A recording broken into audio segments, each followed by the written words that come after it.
شروع اللہ کے نام سے جو بڑا مہربان نہایت رحم والا ہے۔ الف لام را، یہ کتاب روشن کی آیتیں ہیں۔ ہم نے اس قرآن کو عربی میں نازل کیا ہے تاکہ تم سمجھ سکو۔ اے پیغمبر صلی اللہ علیہ وآلہ وسلم، ہم اس قرآن کے ذریعے سے جو ہم نے تمہاری طرف بھیجا ہے تمہیں ایک نہایت اچھا قصہ سناتے ہیں، اور تم اس سے پہلے بے خبر تھے۔ جب یوسف نے اپنے والد سے کہا کہ ابا میں نے خواب میں 11 ستاروں اور سورج اور چاند کو دیکھا ہے، دیکھتا کیا ہوں کہ وہ مجھے سجدہ کر رہے ہیں۔ انہوں نے کہا کہ بیٹا اپنے خواب کا ذکر اپنے بھائیوں سے نہ کرنا، نہیں تو وہ تمہارے حق میں کوئی فریب کی چال چلیں گے۔ کچھ شک نہیں کہ شیطان انسان کا کھلا دشمن ہے، اور اسی طرح خدا تمہیں برگزیدہ و ممتاز کرے گا اور خواب کی باتوں کی تعبیر کا علم سکھائے گا، اور جس طرح اس نے اپنی نعمت پہلے تمہارے دادا پردادا ابراہیم اور اسحاق پر پوری کی تھی، اسی طرح تم پر اور اولاد یعقوب پر پوری کرے گا۔ بے شک تمہارا پروردگار سب کچھ جاننے والا اور حکمت والا ہے۔ ہاں، یوسف اور ان کے بھائیوں کے قصے میں پوچھنے والوں کے لیے بہت سی نشانیاں ہیں۔ جب انہوں نے آپس میں تذکرہ کیا کہ یوسف اور اس کا بھائی ابا کو ہم سے زیادہ پیارے ہیں، حالانکہ ہم جماعت کی جماعت ہیں، کچھ شک نہیں کہ ابا صریح غلطی پر ہیں، تو یوسف کو یا تو جان سے مار ڈالو یا کسی ملک میں پھینک آؤ، پھر ابا کی توجہ صرف تمہاری طرف ہو جائے گی اور اس کے بعد تم اچھی حالت میں ہو جاؤ گے۔ ان میں سے ایک کہنے والے نے کہا کہ یوسف کو جان سے نہ مارو، کسی گہرے کنویں میں ڈال دو کہ کوئی راہگیر نکال کر اور ملک میں لے جائے گا، اگر تم کو کرنا ہے تو یوں کرو۔ یہ مشورہ کر کے وہ یعقوب سے کہنے لگے کہ ابا جان، کیا سبب ہے کہ آپ یوسف کے بارے میں ہمارا اعتبار نہیں کرتے، حالانکہ ہم اس کے خیر خواہ ہیں؟ کل اسے ہمارے ساتھ بھیج دیجئے کہ خوب میوے کھائے اور کھیلے کودے، ہم اس کے نگہبان ہیں۔ انہوں نے کہا کہ یہ امر مجھے غمناک کیے دیتا ہے کہ تم اسے لے جاؤ، یعنی وہ مجھ سے جدا ہو جائے، اور مجھے یہ بھی خوف ہے کہ تم کھیل میں اس سے غافل ہو جاؤ اور اسے بھیڑیا کھا جائے۔ وہ کہنے لگے کہ اگر ہماری موجودگی میں کہ ہم ایک طاقتور جماعت ہیں اسے بھیڑیا کھا گیا تو ہم بڑے نقصان میں پڑ گئے۔ غرض جب وہ اس کو لے گئے اور اس بات پر اتفاق کر لیا کہ اس کو گہرے کنویں میں ڈال دیں، تو ہم نے یوسف کی طرف وحی بھیجی کہ ایک وقت ایسا آئے گا کہ تم ان کے اس سلوک سے آگاہ کرو گے اور ان کو اس وحی کی کچھ خبر نہ ہوگی۔ یہ حرکت کر کے وہ رات کے وقت باپ کے پاس روتے ہوئے آئے اور کہنے لگے کہ ابا جان، ہم تو دوڑنے اور ایک دوسرے سے آگے نکلنے میں مصروف ہو گئے اور یوسف کو اپنے اسباب کے پاس چھوڑ گئے تو اسے بھیڑیا کھا گیا، اور آپ ہماری بات کو گو ہم سچ ہی کہتے ہوں باور نہیں کریں گے، اور ان کے کرتے پر جھوٹ موٹ کا لہو بھی لگا لائے۔ یعقوب نے کہا کہ حقیقت الحال یوں نہیں ہے، بلکہ تم اپنے دل سے یہ بات بنا لائے ہو۔ اچھا، صبر کہ وہی خوب ہے، اور جو تم بیان کرتے ہو اس کے بارے میں خدا ہی سے مدد مطلوب ہے۔ اب خدا کی شان دیکھو کہ اس کنویں کے قریب ایک قافلہ آوارد ہوا اور انہوں نے پانی کے لیے اپنا سقا بھیجا۔ اس نے کنویں میں ڈول لٹکایا تو یوسف اس سے لٹک گئے۔ وہ بولا، زہ قسمت، یہ تو نہایت حسین لڑکا ہے، اور اس کو قیمتی سرمایہ سمجھ کر چھپا لیا، اور جو کچھ وہ کرتے تھے خدا کو سب معلوم تھا، اور اس کو تھوڑی سی قیمت یعنی معدود چند درہموں پر بیچ ڈالا، اور انہیں ان کے بارے میں کچھ لالچ بھی نہ تھا۔ اور مصر میں جس شخص نے اس کو خریدا، اس نے اپنی بیوی سے جس کا نام زلیخا تھا کہا کہ اس کو عزت و اکرام سے رکھو، عجب نہیں کہ یہ ہمیں فائدہ دے یا ہم اسے بیٹا بنا لیں۔ اس طرح ہم نے یوسف کو سرزمین مصر میں جگہ دی، اور غرض یہ تھی کہ ہم ان کو خواب کی باتوں کی تعبیر سکھائیں، اور خدا اپنے کام پر غالب ہے، لیکن اکثر لوگ نہیں جانتے۔ اور جب وہ اپنی جوانی کو پہنچے تو ہم نے ان کو دانائی اور علم بخشا، اور نیکوکاروں کو ہم اسی طرح بدلہ دیا کرتے ہیں۔ تو جس عورت کے گھر میں وہ رہتے تھے اس نے ان کو اپنی طرف مائل کرنا چاہا، اور دروازے بند کر کے کہنے لگی، یوسف جلدی آؤ۔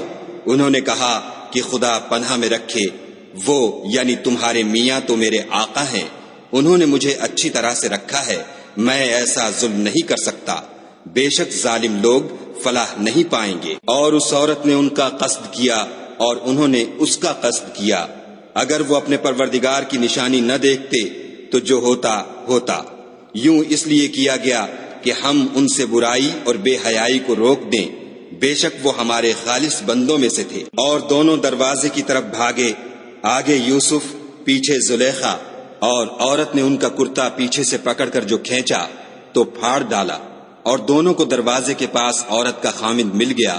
تو عورت بولی کہ جو شخص تمہاری بیوی کے ساتھ برا ارادہ کرے اس کی اس کے سوا کیا سزا ہے کہ یا تو قید کیا جائے یا دکھ کا عذاب دیا جائے۔ یوسف نے کہا، اسی نے مجھ کو اپنی طرف مائل کرنا چاہا تھا۔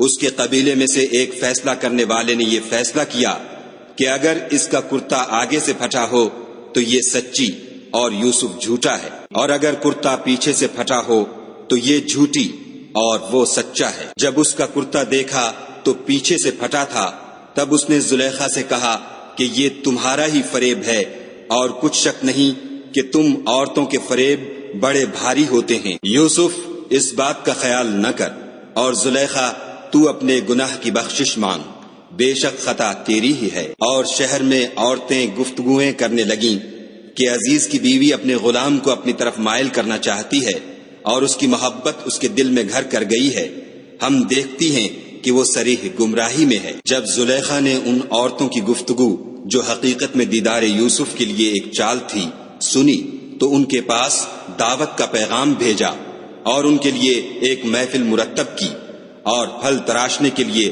ہر ایک کو ایک ایک چھری دی، اور یوسف سے کہا کہ ان کے سامنے باہر آؤ۔ جب عورتوں نے ان کو دیکھا تو ان کا روب حسن ان پر ایسا چھا گیا کہ پھل تراشتے تراشتے اپنے ہاتھ کاٹ لیے، اور بے ساختہ بول اٹھی کہ سبحان اللہ، یہ حسن، یہ آدمی نہیں کوئی بزرگ فرشتہ ہے۔ تب زلیخا نے کہا، یہ وہی ہے جس کے بارے میں تم مجھے تانے دیتی تھیں، اور بے شک میں نے اس کو اپنی طرف مائل کرنا چاہا مگر یہ بچا رہا، اور اگر یہ وہ کام نہ کرے گا جو میں اسے کہتی ہوں تو قید کر دیا جائے گا اور ذلیل ہوگا۔ یوسف نے دعا کی کہ پروردگار جس کام کی طرف یہ مجھے بلاتی ہیں اس کی نسبت مجھے قید پسند ہے، اور اگر تو مجھ سے ان کے فریب کو نہ ہٹائے گا تو میں ان کی طرف مائل ہو جاؤں گا اور نادانوں میں داخل ہو جاؤں گا۔ تو خدا نے ان کی دعا قبول کر لی اور ان سے عورتوں کا مکر دفع کر دیا، بے شک وہ سننے اور جاننے والا ہے۔ پھر باوجود اس کے کہ وہ لوگ نشان دیکھ چکے تھے، ان کی رائے یہی ٹھہری کہ کچھ عرصے کے لیے ان کو قید ہی کر دیں، اور ان کے ساتھ 2 اور جوان بھی داخل زندہ ہوئے۔ ایک نے ان میں سے کہا کہ میں نے خواب دیکھا ہے، دیکھتا کیا ہوں کہ شراب کے لیے انگور نچوڑ رہا ہوں۔ دوسرے نے کہا کہ میں نے بھی خواب دیکھا ہے، میں یہ دیکھتا ہوں کہ اپنے سر پر روٹیاں اٹھائے ہوئے ہوں اور جانور ان میں سے کھا رہے ہیں، تو ہمیں ان کی تعبیر بتا دیجئے کہ ہم تمہیں نیکوکار دیکھتے ہیں۔ یوسف نے کہا کہ جو کھانا تم کو ملنے والا ہے وہ آنے نہیں پائے گا کہ میں اس سے پہلے تم کو اس کی تعبیر بتا دوں گا۔ یہ ان باتوں میں سے ہے جو میرے پروردگار نے مجھے سکھائی ہیں۔ جو لوگ خدا پر ایمان نہیں لاتے اور روز آخرت سے انکار کرتے ہیں، میں ان کا مذہب چھوڑے ہوئے ہوں اور اپنے باپ دادا ابراہیم اور اسحاق اور یعقوب کے مذہب پر چلتا ہوں۔ ہمیں شایع نہیں ہے کہ کسی چیز کو خدا کے ساتھ شریک بنائیں، یہ خدا کا فضل ہے ہم پر بھی اور لوگوں پر بھی، لیکن اکثر لوگ شکر نہیں کرتے۔ میرے جیل خانے کے رفیقوں، بھلا کئی جدا جدا آقا اچھے یا ایک خدا یکتا و غالب؟ جن چیزوں کی تم خدا کے سوا پرستش کرتے ہو وہ صرف نام ہی نام ہیں جو تم نے اور تمہارے باپ دادا نے رکھ لیے ہیں، خدا نے ان کی کوئی سند نازل نہیں کی۔ سن رکھو کہ خدا کے سوا کسی کی حکومت نہیں ہے۔ اس نے ارشاد فرمایا ہے کہ اس کے سوا کسی کی عبادت نہ کرو، یہی سیدھا دین ہے، لیکن اکثر لوگ نہیں جانتے۔ میرے جیل خانے کے رفیقوں، تم میں سے ایک جو پہلا خواب بیان کرنے والا ہے وہ تو اپنے آقا کو شراب پلایا کرے گا، اور جو دوسرا ہے وہ سولی دیا جائے گا اور جانور اس کا سر کھا کھا جائیں گے۔ جو امر تم مجھ سے پوچھتے تھے وہ فیصل ہو چکا ہے۔ اور دونوں شخصوں میں سے جس کی نسبت یوسف نے خیال کیا کہ وہ رہائی پا جائے گا، اس سے کہا کہ اپنے آقا سے میرا ذکر بھی کرنا، لیکن شیطان نے ان کا اپنے آقا سے ذکر کرنا بھلا دیا، اور یوسف کئی برس جیل خانے ہی میں رہے۔ اور بادشاہ نے کہا کہ میں نے خواب دیکھا ہے، دیکھتا کیا ہوں کہ 7 موٹی گائیں ہیں جن کو 7 دبلی گائیں کھا رہی ہیں، اور 7 خوشے سبز ہیں اور 7 خشک۔ اے سردارو، اگر تم خوابوں کی تعبیر دے سکتے ہو تو مجھے میرے خواب کی تعبیر بتاؤ۔ انہوں نے کہا یہ تو پریشان سے خواب ہیں اور ہمیں ایسے خوابوں کی تعبیر نہیں آتی۔ اب وہ شخص جو دونوں قیدیوں میں سے رہائی پا گیا تھا اور جسے مدت کے بعد وہ بات یاد آ گئی، بول اٹھا کہ میں آپ کو اس کی تعبیر لا بتاتا ہوں، مجھے جیل خانے جانے کی اجازت دیجیے۔ غرض وہ یوسف کے پاس آیا اور کہنے لگا، یوسف، اے بڑے سچے یوسف، ہمیں اس خواب کی تعبیر بتائیے کہ 7 موٹی گایوں کو 7 دبلی گائیں کھا رہی ہیں اور 7 خوشے سبز ہیں اور 7 سوکھے، تاکہ میں لوگوں کے پاس جا کر تعبیر بتاؤں، عجب نہیں کہ وہ تمہاری قدر جانے۔ انہوں نے کہا کہ تم لوگ 7 سال متواتر کھیتی کرتے رہو گے، تو جو غلہ کاٹو تو تھوڑے سے غلے کے سوا جو کھانے میں آئے اسے خوشوں میں ہی رہنے دو، پھر اس کے بعد خشک سالی کے 7 سخت سال آئیں گے کہ جو غلہ تم نے جمع کر رکھا ہوگا وہ اس سب کو کھا جائیں گے، صرف وہی تھوڑا سا رہ جائے گا جو تم احتیاط سے رکھ چھوڑو گے۔ پھر اس کے بعد ایک ایسا سال آئے گا کہ خوب مہ برسے گا اور لوگ اس میں رس نچوڑیں گے۔ یہ تعبیر سن کر بادشاہ نے حکم دیا کہ یوسف کو میرے پاس لے آؤ۔ جب قاصد ان کے پاس گیا تو انہوں نے کہا کہ اپنے آقا کے پاس واپس جاؤ اور ان سے پوچھو کہ ان عورتوں کا کیا حال ہے جنہوں نے اپنے ہاتھ کاٹ لیے تھے، بے شک میرا پروردگار ان کے مکروں سے خوب واقف ہے۔ بادشاہ نے عورتوں سے پوچھا کہ بھلا اس وقت کیا ہوا تھا جب تم نے یوسف کو اپنی طرف مائل کرنا چاہا؟ سب بول اٹھی کہ حاشا للہ، ہم نے اس میں کوئی برائی معلوم نہیں کی۔ عزیز کی عورت نے کہا اب سچی بات تو ظاہر ہو ہی گئی ہے، اصل یہ ہے کہ میں نے اس کو اپنی طرف مائل کرنا چاہا تھا اور وہ بے شک سچا ہے۔ یوسف نے کہا کہ میں نے یہ بات اس لیے پوچھی ہے کہ عزیز کو یقین ہو جائے کہ میں نے اس کی پیٹھ پیچھے اس کی امانت میں خیانت نہیں کی، اور خدا خیانت کرنے والوں کے مکروں کو روح براہ نہیں کرتا، اور میں اپنے تئیں پاک صاف نہیں کہتا، کیونکہ نفس امارہ انسان کو برائی ہی سکھاتا رہتا ہے، مگر یہ کہ میرا پروردگار رحم کرے، بے شک میرا پروردگار بخشنے والا مہربان ہے۔ بادشاہ نے حکم دیا کہ اسے میرے پاس لاؤ، میں اسے اپنا مصاحب خاص بناؤں گا۔ پھر جب ان سے گفتگو کی تو کہا کہ آج سے تم ہمارے ہاں صاحب منزلت اور صاحب اعتبار ہو۔ یوسف نے کہا مجھے اس ملک کے خزانوں پر مقرر کر دیجئے، کیونکہ میں حفاظت بھی کر سکتا ہوں اور اس کام سے واقف ہوں۔ اس طرح ہم نے یوسف کو ملک مصر میں جگہ دی اور وہ اس ملک میں جہاں چاہتے تھے رہتے تھے۔ ہم اپنی رحمت جس پر چاہتے ہیں کرتے ہیں اور نیکوکاروں کے اجر کو ضائع نہیں کرتے، اور جو لوگ ایمان لائے اور ڈرتے رہے ان کے لیے آخرت کا اجر بہت بہتر ہے۔ اور یوسف کے بھائی کنعان سے مصر میں غلہ خریدنے کے لیے آئے تو یوسف کے پاس گئے تو یوسف نے ان کو پہچان لیا اور وہ ان کو نہ پہچان سکے۔ جب یوسف نے ان کے لیے ان کا سامان تیار کر دیا تو کہا کہ پھر آنا تو جو باپ کی طرف سے تمہارا ایک اور بھائی ہے اسے بھی میرے پاس لیتے آنا۔ کیا تم نہیں دیکھتے کہ میں ماپ بھی پوری دیتا ہوں اور مہمانداری بھی خوب کرتا ہوں؟ اور اگر تم اسے میرے پاس نہ لاؤ گے تو نہ تمہیں میرے ہاں سے غلہ ملے گا اور نہ تم میرے پاس ہی آ سکو گے۔ انہوں نے کہا کہ ہم اس کے بارے میں اس کے والد سے تذکرہ کریں گے اور ہم یہ کام کر کے رہیں گے۔ اور یوسف نے اپنے خدام سے کہا کہ ان کا سرمایہ یعنی غلے کی قیمت ان کے شلیتوں میں رکھ دو، عجب نہیں کہ جب یہ اپنے اہل و عیال میں جائیں تو اسے پہچان لیں، اور عجب نہیں کہ یہ پھر یہاں آئیں۔ جب وہ اپنے باپ کے پاس واپس گئے تو کہنے لگے کہ ابا، جب تک ہم بنیامین کو ساتھ نہ لے جائیں ہمارے لیے غلے کی بندش کر دی گئی ہے، تو ہمارے ساتھ ہمارے بھائی کو بھیج دیجئے تاکہ ہم پھر غلہ لائیں اور ہم اس کے نگہبان ہیں۔ یعقوب نے کہا کہ میں اس کے بارے میں تمہارا اعتبار نہیں کرتا مگر ویسا ہی جیسا پہلے اس کے بھائی کے بارے میں کیا تھا، سو خدا ہی بہتر نگہبان ہے اور وہ سب سے زیادہ رحم کرنے والا ہے۔ اور جب انہوں نے اپنا اسباب کھولا تو دیکھا کہ ان کا سرمایہ واپس کر دیا گیا ہے۔ کہنے لگے ابا، ہمیں اور کیا چاہیے؟ دیکھیے یہ ہماری پونجی بھی ہمیں واپس کر دی گئی ہے، اور اب ہم اپنے اہل و عیال کے لیے پھر غلہ لائیں گے اور اپنے بھائی کی نگہبانی کریں گے، اور ایک بار شتر زیادہ لائیں گے کہ یہ غلہ جو ہم لائے ہیں تھوڑا ہے۔ یعقوب نے کہا کہ جب تک تم خدا کا عہد نہ دو کہ اس کو میرے پاس صحیح و سالم لے آؤ گے، میں اسے ہرگز تمہارے ساتھ نہیں بھیجنے کا، مگر یہ کہ تم گھیر لیے جاؤ یعنی بے بس ہو جاؤ تو مجبوری ہے۔ جب انہوں نے ان سے عہد کرایا تو یعقوب نے کہا کہ جو قول و قرار ہم کر رہے ہیں اس کا خدا ضامن ہے، اور ہدایت کی کہ بیٹا ایک ہی دروازے سے داخل نہ ہونا بلکہ جدا جدا دروازوں سے داخل ہونا، اور میں خدا کی تقدیر تو تم سے نہیں روک سکتا، بے شک حکم اسی کا ہے، میں اسی پر بھروسہ رکھتا ہوں، اور اہل توکل کو اسی پر بھروسہ رکھنا چاہیے۔ اور جب وہ ان مقامات سے داخل ہوئے جہاں جہاں سے داخل ہونے کے لیے باپ نے ان سے کہا تھا، تو وہ تدبیر خدا کے حکم کو ذرا بھی ٹال نہیں سکتی تھی۔ ہاں، وہ یعقوب کے دل کی خواہش تھی جو انہوں نے پوری کی تھی، اور بے شک وہ صاحب علم تھے، کیونکہ ہم نے ان کو علم سکھایا تھا، لیکن اکثر لوگ نہیں جانتے۔ اور جب وہ لوگ یوسف کے پاس پہنچے تو یوسف نے اپنے حقیقی بھائی کو اپنے پاس جگہ دی اور کہا کہ میں تمہارا بھائی ہوں، تو جو سلوک یہ ہمارے ساتھ کرتے رہے ہیں اس پر افسوس نہ کرنا۔ جب ان کا اسباب تیار کر دیا تو اپنے بھائی کے شلیتے میں گلاس رکھ دیا۔ پھر جب وہ آبادی سے باہر نکل گئے تو ایک پکارنے والے نے آواز دی کہ قافلے والو، تم تو چور ہو۔ وہ ان کی طرف متوجہ ہو کر کہنے لگے کہ تمہاری کیا چیز کھو گئی ہے؟ وہ بولے کہ بادشاہ کے پانی پینے کا گلاس کھو گیا ہے، اور جو شخص اس کو لے آئے اس کے لیے ایک بار شتر انعام، اور میں اس کا ضامن ہوں۔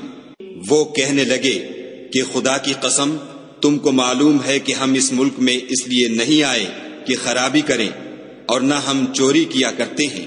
بولے کہ اگر تم جھوٹے نکلے یعنی چوری ثابت ہوئی تو اس کی سزا کیا؟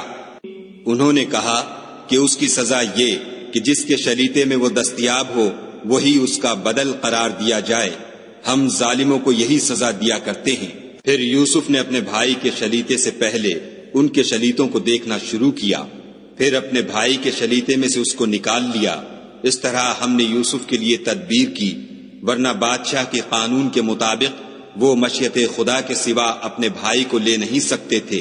ہم جس کے چاہتے ہیں درجے بلند کرتے ہیں، اور ہر علم والے سے دوسرا علم والا بڑھ کر ہے۔ برادران یوسف نے کہا کہ اگر اس نے چوری کی ہو تو کچھ عجب نہیں کہ اس کے ایک بھائی نے بھی پہلے چوری کی تھی۔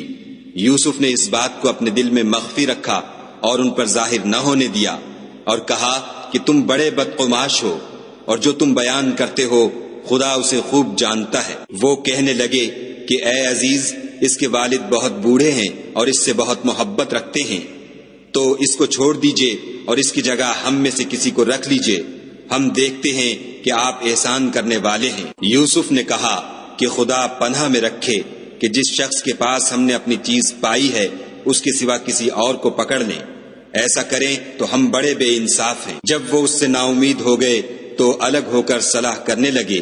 سب سے بڑے نے کہا کیا تم نہیں جانتے کہ تمہارے والد نے تم سے خدا کا عہد لیا ہے، اور اس سے پہلے بھی تم یوسف کے بارے میں قصور کر چکے ہو، تو جب تک والد صاحب مجھے حکم نہ دیں میں تو اس جگہ سے ہلنے کا نہیں، یا خدا میرے لیے کوئی اور تدبیر کرے، اور وہ سب سے بہتر فیصلہ کرنے والا ہے۔ تم سب والد صاحب کے پاس واپس جاؤ اور کہو کہ ابا، آپ کے صاحبزادے نے وہاں جا کر چوری کی، اور ہم نے تو اپنی دانست کے مطابق آپ سے اس کے لے آنے کا عہد کیا تھا، مگر ہم غیب کی باتوں کے جاننے اور یاد رکھنے والے تو نہیں تھے، اور جس بستی میں ہم ٹھہرے تھے وہاں سے یعنی اہل مصر سے، اور جس قافلے میں آئے ہیں اس سے دریافت کر لیجئے، اور ہم اس بیان میں بالکل سچے ہیں۔ جب انہوں نے یہ بات یعقوب سے آ کر کہی تو انہوں نے کہا کہ حقیقت یوں نہیں ہے، بلکہ یہ بات تم نے اپنے دل سے بنا لی ہے، تو صبر ہی بہتر ہے۔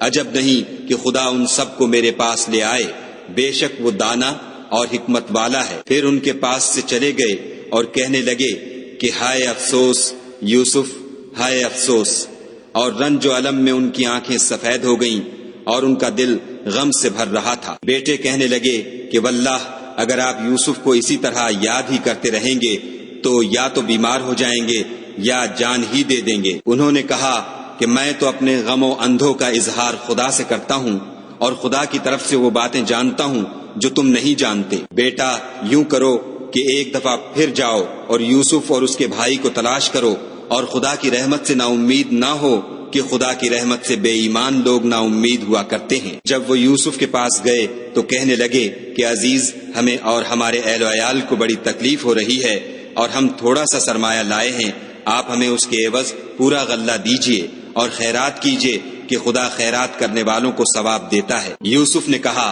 تمہیں معلوم ہے کہ جب تم نادانی میں پھنسے ہوئے تھے تو تم نے یوسف اور اس کے بھائی کے ساتھ کیا کیا تھا؟ وہ بولے، کیا تم ہی یوسف ہو؟ انہوں نے کہا، ہاں میں ہی یوسف ہوں، اور بنیامین کی طرف اشارہ کر کے کہنے لگے، یہ میرا بھائی ہے، خدا نے ہم پر بڑا احسان کیا ہے۔ جو شخص خدا سے ڈرتا اور صبر کرتا ہے تو خدا نیکوکاروں کا اجر ضائع نہیں کرتا۔ وہ بولے، خدا کی قسم، خدا نے تم کو ہم پر فضیلت بخشی ہے اور بے شک ہم خطا کار تھے۔ یوسف نے کہا کہ آج کے دن سے تم پر کچھ عتاب و ملامت نہیں ہے، خدا تم کو معاف کرے اور وہ بہت رحم کرنے والا ہے۔ یہ میرا کرتا لے جاؤ اور اسے والد صاحب کے منہ پر ڈال دو، وہ بینا ہو جائیں گے، اور اپنے تمام اہل و عیال کو میرے پاس لے آؤ۔ اور جب قافلہ مصر سے روانہ ہوا تو ان کے والد کہنے لگے کہ اگر مجھ کو یہ نہ کہو کہ بوڑھا بہک گیا ہے تو مجھے تو یوسف کی بو آ رہی ہے۔ وہ بولے کہ واللہ آپ اسی قدیم غلطی میں مبتلا ہیں۔ جب خوشخبری دینے والا آ پہنچا تو کرتا یعقوب کے منہ پر ڈال دیا اور وہ بینا ہو گئے، اور بیٹوں سے کہنے لگے، کیا میں نے تم سے نہیں کہا تھا کہ میں خدا کی طرف سے وہ باتیں جانتا ہوں جو تم نہیں جانتے؟ بیٹوں نے کہا کہ ابا، ہمارے لیے ہمارے گناہ کی مغفرت مانگیے، بے شک ہم خطا کار تھے۔ انہوں نے کہا کہ میں اپنے پروردگار سے تمہارے لیے بخشش مانگوں گا، بے شک وہ بخشنے والا مہربان ہے۔ جب یہ سب لوگ یوسف کے پاس پہنچے تو یوسف نے اپنے والدین کو اپنے پاس بٹھایا اور کہا، مصر میں داخل ہو جائیے، خدا نے چاہا تو خاطر جمع سے رہیے گا۔ اور اپنے والدین کو تخت پر بٹھایا اور سب یوسف کے آگے سجدے میں گر پڑے۔ اور اس وقت یوسف نے کہا، ابا جان، یہ میرے اس خواب کی تعبیر ہے جو میں نے پہلے بچپن میں دیکھا تھا۔ میرے پروردگار نے اسے سچ کر دیا، اور اس نے مجھ پر بہت سے احسان کیے ہیں کہ مجھ کو جیل خانے سے نکالا، اور اس کے بعد کہ شیطان نے مجھ میں اور میرے بھائیوں میں فساد ڈال دیا تھا، آپ کو گاؤں سے یہاں لایا۔ بے شک میرا پروردگار جو چاہتا ہے تدبیر سے کرتا ہے، وہ دانا اور حکمت والا ہے۔ جب یہ سب باتیں ہو لیں تو یوسف نے خدا سے دعا کی کہ اے میرے پروردگار، تو نے مجھ کو حکومت سے بہرا دیا اور خوابوں کی تعبیر کا علم بخشا۔ اے آسمانوں اور زمین کے پیدا کرنے والے، تو ہی دنیا اور آخرت میں میرا کارساز ہے۔ تو مجھے دنیا سے اپنے اطاعت کی حالت میں اٹھائیو اور آخرت میں اپنے نیک بندوں میں داخل کیجو۔ اے پیغمبر صلی اللہ علیہ وآلہ وسلم، یہ اخبار غیب میں سے ہیں جو ہم تمہاری طرف بھیجتے ہیں۔ اور جب برادران یوسف نے اپنی بات پر اتفاق کیا تھا اور وہ فریب کر رہے تھے تو تم ان کے پاس تو نہ تھے، اور بہت سے آدمی گو تم کتنی ہی خواہش کرو ایمان لانے والے نہیں ہیں، اور تم ان سے اس خیر خواہی کا کچھ صلہ بھی تو نہیں مانگتے۔ یہ قرآن اور کچھ نہیں تمام عالم کے لیے نصیحت ہے، اور آسمان و زمین میں بہت سی نشانیاں ہیں جن پر یہ گزرتے ہیں اور ان سے اعراض کرتے ہیں، اور یہ اکثر خدا پر ایمان نہیں رکھتے مگر اس کے ساتھ شرک کرتے ہیں۔ کیا یہ اس بات سے بے خوف ہیں کہ ان پر خدا کا عذاب نازل ہو کر ان کو ڈھانپ لے، یا ان پر ناگہاں قیامت آ جائے اور انہیں خبر بھی نہ ہو؟ کہہ دو، میرا رستہ تو یہ ہے، میں خدا کی طرف بلاتا ہوں، از روئے یقین و برہان سمجھ بوجھ کر میں بھی لوگوں کو خدا کی طرف بلاتا ہوں، اور میرے پیرو بھی، اور خدا پاک ہے اور میں شرک کرنے والوں میں سے نہیں ہوں۔ اور ہم نے تم سے پہلے بستیوں کے رہنے والوں میں سے مرد ہی بھیجے تھے جن کی طرف ہم وہی بھیجتے تھے۔ کیا ان لوگوں نے ملک میں سیر و سیاحت نہیں کی کہ دیکھ لیتے کہ جو لوگ ان سے پہلے تھے ان کا انجام کیا ہوا، اور متقیوں کے لیے آخرت کا گھر بہت اچھا ہے؟ کیا تم سمجھتے نہیں؟ یہاں تک کہ جب پیغمبر نا امید ہو گئے اور انہوں نے خیال کیا کہ اپنی نصرت کے بارے میں جو بات انہوں نے کہی تھی اس میں وہ سچے نہ نکلے، تو ان کے پاس ہماری مدد آ پہنچی، پھر جسے ہم نے چاہا بچا دیا، اور ہمارا عذاب اتر کر گناہ گار لوگوں سے پھرا نہیں کرتا۔ ان کے قصے میں عقل مندوں کے لیے عبرت ہے۔ یہ قرآن ایسی بات نہیں ہے جو اپنے دل سے بنائی گئی ہو، بلکہ جو کتابیں اس سے پہلے نازل ہوئی ہیں ان کی تصدیق کرنے والا ہے، اور ہر چیز کی تفصیل کرنے والا، اور مومنوں کے لیے ہدایت اور رحمت ہے۔